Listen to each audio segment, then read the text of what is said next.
Yeah, I'm Chad Gaffney. You are watching I Am Father. I am Father. Back against the wall, head still high, push through it all. Father am I, lead by example, but still I gotta follow. Value your seeds, let's promise them tomorrow. Forever I stand, it's never to be a bother. Forever I'm man, forever I'm father. Forever I stand, it's never to be a bother. Forever I'm man, forever I'm father. My name is Alan Irvin, and this is I Am Father. Thanks for watching another episode of I Am Father. We're here to talk about fatherhood.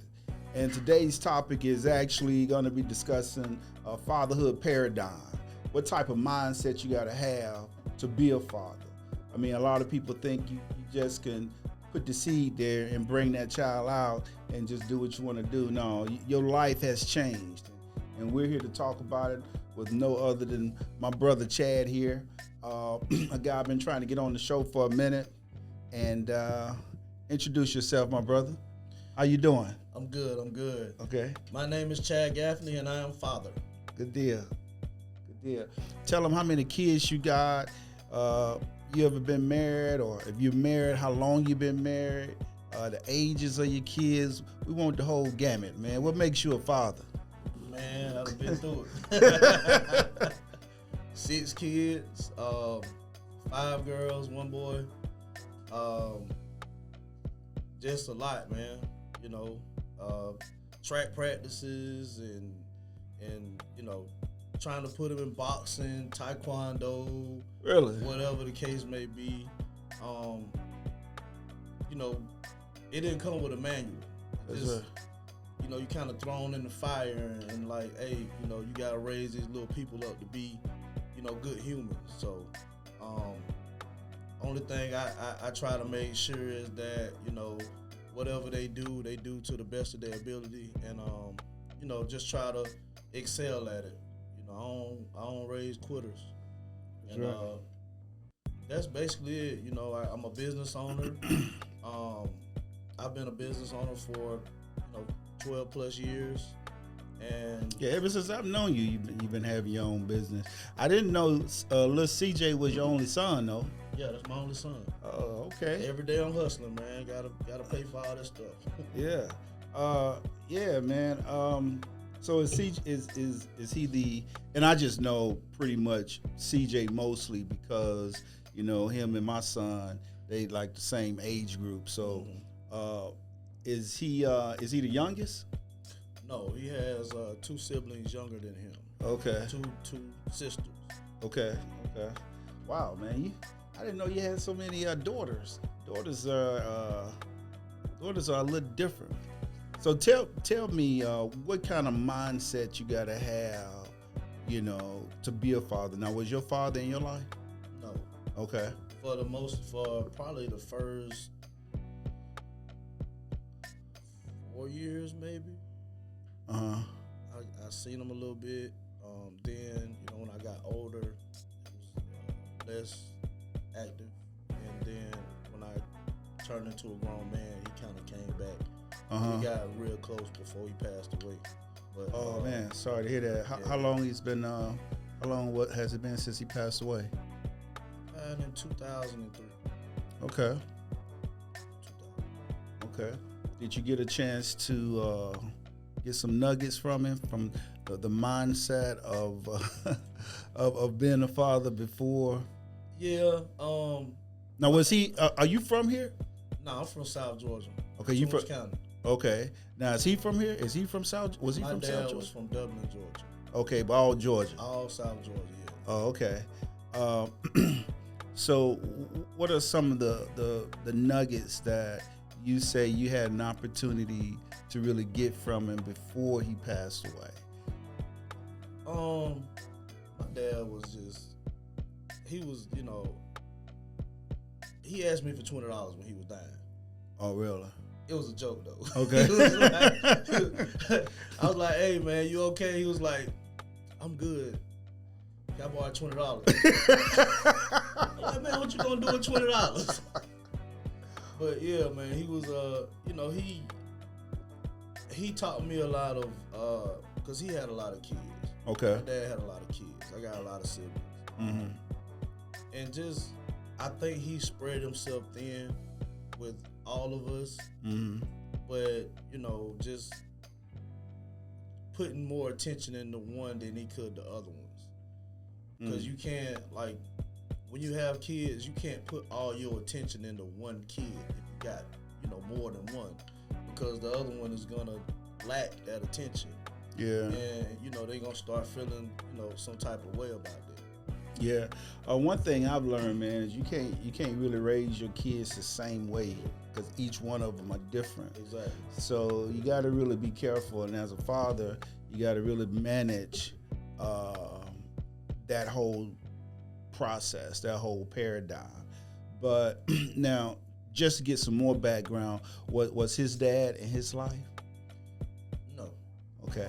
So the other thing I realize is that plays a huge role in understanding how to be a father and understanding the mindset you got to have to be a father. Right. But one thing it may have done for you, and I'm gonna let you talk about it here in a minute. But what effects did that have on you? Because a lot of times, like with me, I'm gonna be that father that my father wasn't. You know what I'm saying? Right. So, for example, my father, he didn't throw the football with me. So I'm gonna throw the football. You know what I mean? Right. But in your experience, how would you define a father? How would you define what a father is, the type of mindset a father has to have in raising his kids and valuing his seeds? I would say that it's more to being a father than just, you know, discipline. Okay.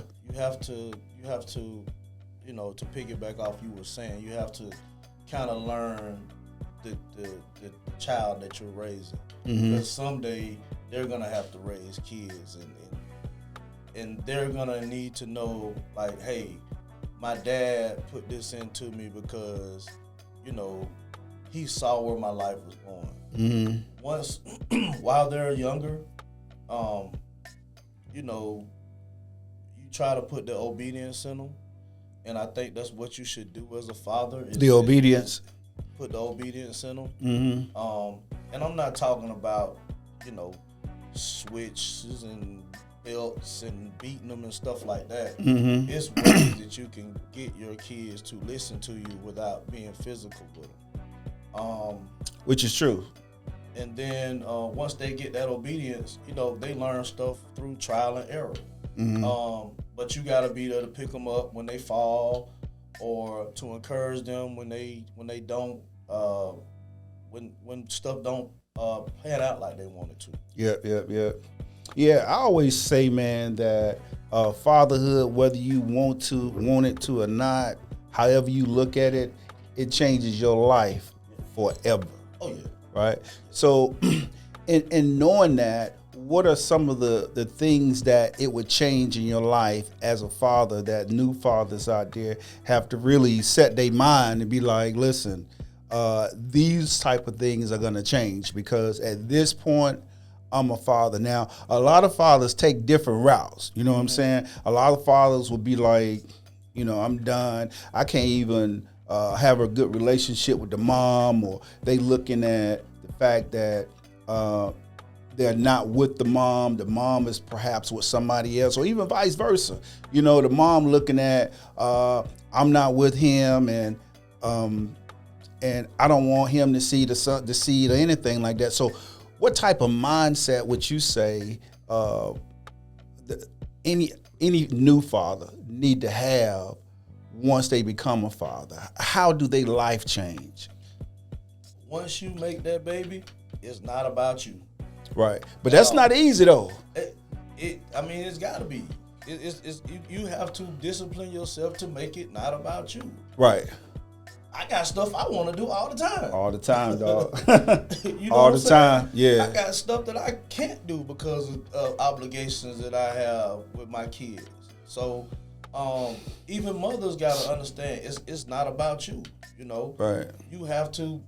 If you got parents that want to be there, and they sincerely are trying to do their best to help you with that child, you have to give them that opportunity. Yeah, and that's a good thing for the ones that's trying to be there, because that's not always the case. Everything don't last forever. You know, sometimes you gonna move on past, the person you was with, and sometimes they gonna move. They might get tired of you. You know, but at the same time, when you got kids, it's not about that. I mean, I can hate your guts, but I still love my kid. Yeah. You know? Sound like what I hear from you is responsibility.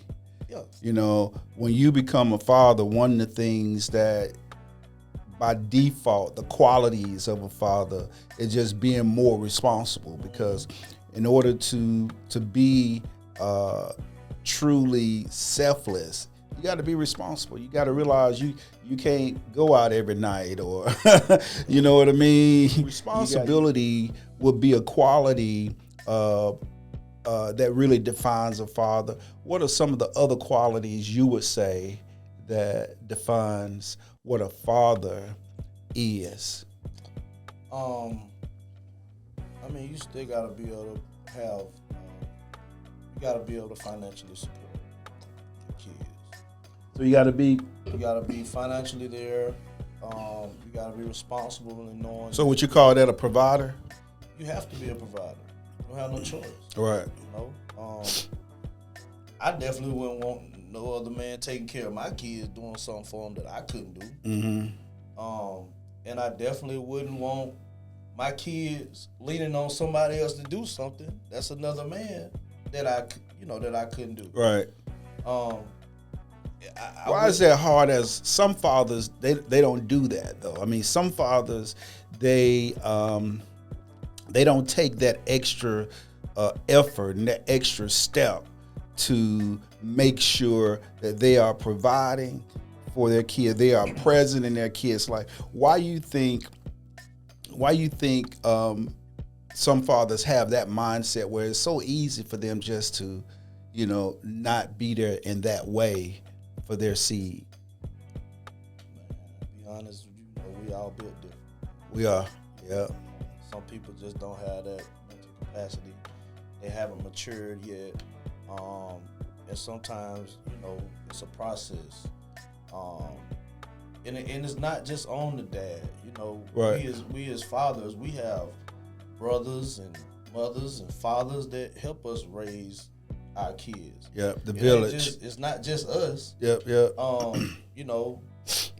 Going back to me, my uncles, when they was around, and my granddad and my brothers, they helped raise me. Mm-hmm. So you have to have help. Mm-hmm. You have to have help, and you can't feel like you got to do everything by yourself as a father. And I think that's why some of the guys probably quit, because they feel like they don't have support. That pressure, man. Yeah. That pressure of bust pipes. You gotta have that. You gotta. And if you see somebody, I don't like to get in other people's business. Mm-hmm. But if you got a friend that's not a good father, or he don't take time with his kids, or he never talk about his kids, y'all need to have a conversation about that. You would be doing him a disservice if you don't step to him like, hey, bro, you don't never have your son, you don't never have your daughter. And coaching and being a coach, you watch people come just drop their kids off, and you don't even know they got parents. Yep. Just drop them off at practice. But you mentioned something. Of course, it takes a village. But I was talking with another father on the show, and they were saying how fatherhood is like a brotherhood. It is. And that's what I hear right now. That iron sharpens iron. You know what I mean? So you got to have those people around you that around you, and have the right people around your kids where you can get that type of help. I remember when I was learning how to drive coming up, my uncle, for the most part, I learned how to drive a 5-speed. we all did. We all. At a certain age, it wasn't no automatic. No, it was a 5-speed, and I love to drive them, but also it wasn't not only my uncle. This is a great story here because it wasn't only my uncle that was teaching me how to drive, but it was another guy in the community. We call him May. Call him May Joe. Yeah, he had them old Thunderbirds, man. He had the fat rims on it. I go down the highway, and he would be in the passenger seat, calm, telling me what to do, what not to do, But that is that's part of that village, That's part of that village. So that's important. So we're talking about obedience. We're talking about responsibility. We're talking about being that provider. What other mindset that a father really has to develop? Because a lot of times these fathers don't. It need to be developed within them. You know what I mean? Right. So that brotherhood, we're talking about brotherhood. That brotherhood had to come in and hold you accountable on being a better dad. Right. You know what I mean? Right. Being a better dad. What else can you say before we get off in your trench warfare? Your trench warfare. Man,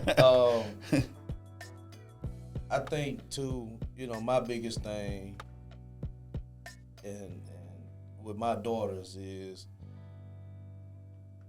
I'm trying to learn to listen to them more. Mm-hmm.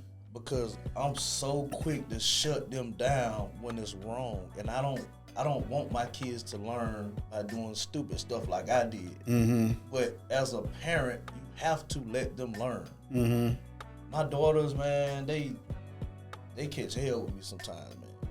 Like they'll like. So you discipline your daughters? Yes. Okay. Yes. I mean, is it easier for you to discipline your son more so than your daughter, or? Oh, he get it.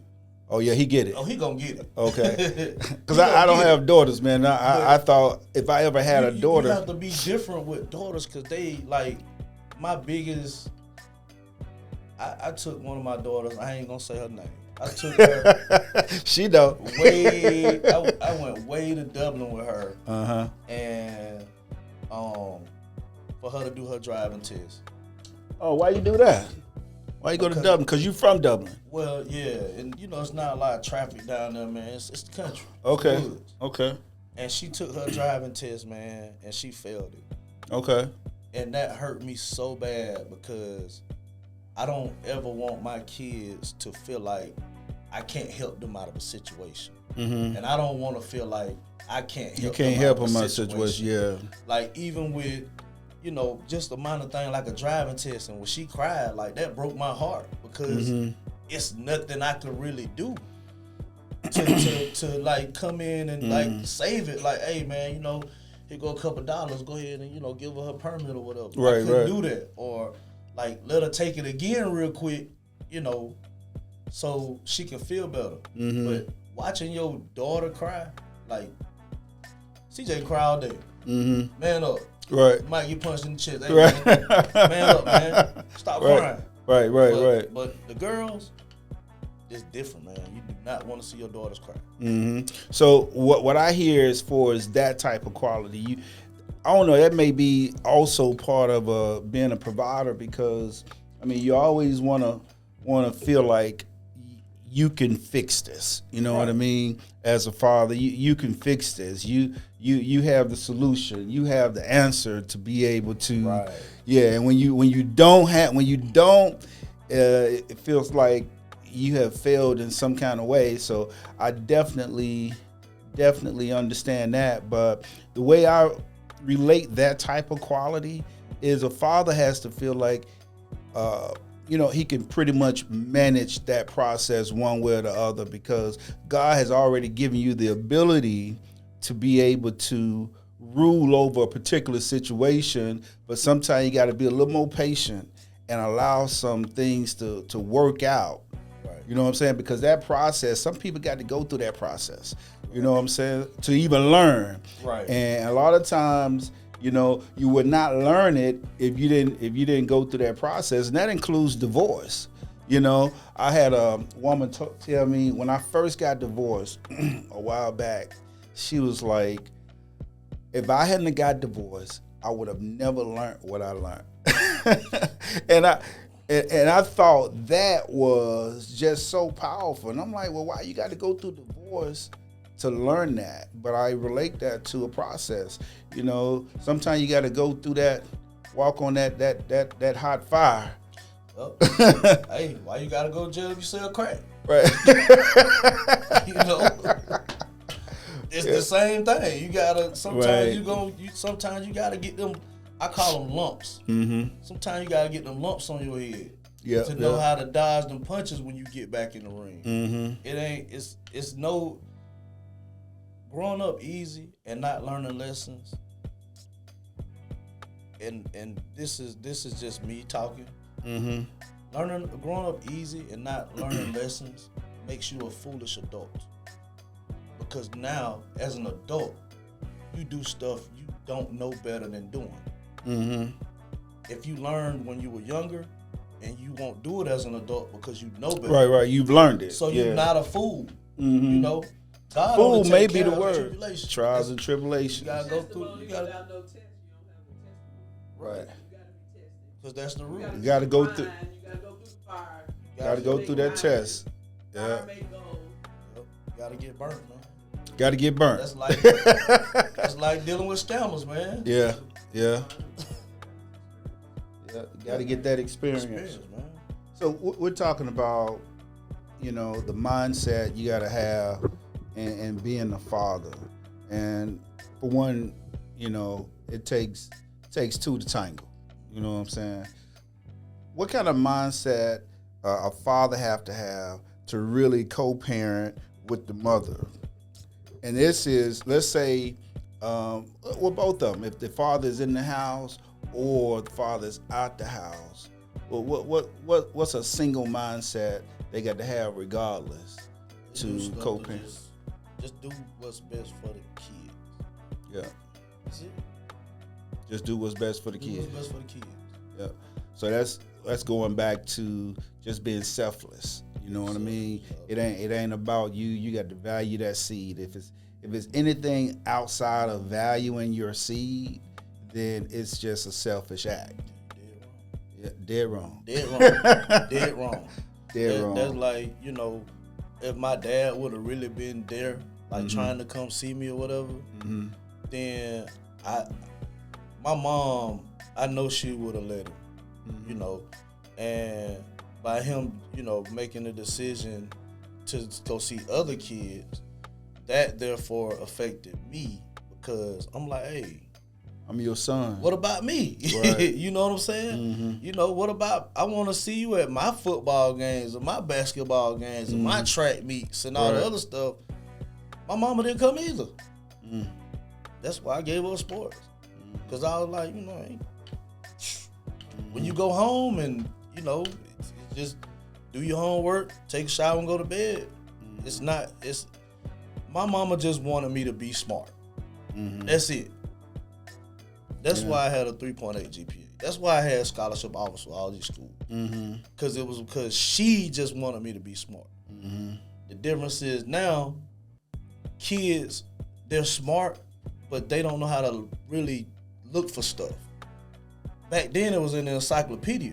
You gotta, if you want to know, you know, the average lifespan of a gorilla, you gotta read everything in the encyclopedia about gorillas to figure it out. And back then, you know, they came around and you had a whole arsenal, the whole set of encyclopedias. Yeah, we had that as well. But I think they just came up in that era. You know what I mean? Because my mom nor my dad ever came to a track meet, a football game, or a basketball game. Because it wasn't important to them. It wasn't important. They just was schooling. That's the only thing they was cared about was schooling. Yep. And they didn't help me with my homework. I was naturally smart. Mine either, man. Yeah. Let me sit down.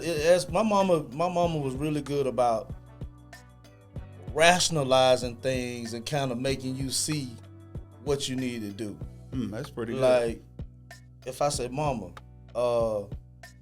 I need to do homework about this. Now, my mama, she worked, so they used to give her encyclopedias, but they was always the old ones. Mm-hmm. So, you know, they updated encyclopedias like every 2 years or something like that.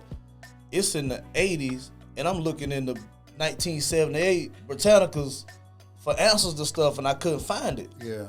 So my mama would say, well, answer it when you get to school. Mm-hmm. So as soon as I get off the bus, I got to run to the library, look through the book, and get the answer. Yep. So that's the thing that make me rationalize things when I try to look at stuff from all different angles. Mm-hmm. Because my perspective is you can find your answer to what you're looking for. Mm-hmm. But you just got to look for it. Yeah. It's there. Yeah, I think the mindsets, I mean, as we progress, as time go, you know, parents get smarter, fathers get smarter, mothers get smarter. And, I mean, back then, they just did what they know. I'm going to ask you a question real quick. Go ahead. When Ethan come home to do his homework, his algebra, can you help him with it? I don't even try right now because math back now. I'm gonna tell you now. That's one of my. I look at that and always so hard on myself because that's one of the things that I don't do as much as I would like to do, and that's help with homework. But when it comes to math, now math was my favorite subject, right? And when it comes to math, I remember when Quincy and Gabe was in school. I'm like, man, that ain't the way you do that. Exactly. That ain't the way you do that, man. You do this. Why you doing? That's the hard way. You can't help them because the way they changed the math is confusing. Yes. And I'm like, so you can't even help your kids with homework no more. All you want to know is 2 + 2 is 4, right? Why you change the equations? And that's the way I did math because it was, look, you want to answer? You got to know the equation. You got the equation down, then you can do this first, do division first, mathematics first, then you go over here and do these parentheses. Now parentheses going to be first. Right. But you can check it when you see the numbers. Like, yeah. The thing with you can almost see it in your head. Right. Yeah. You can see it in your head like, okay, this is where you messed up right here because 4 times 4 is 16. Yeah.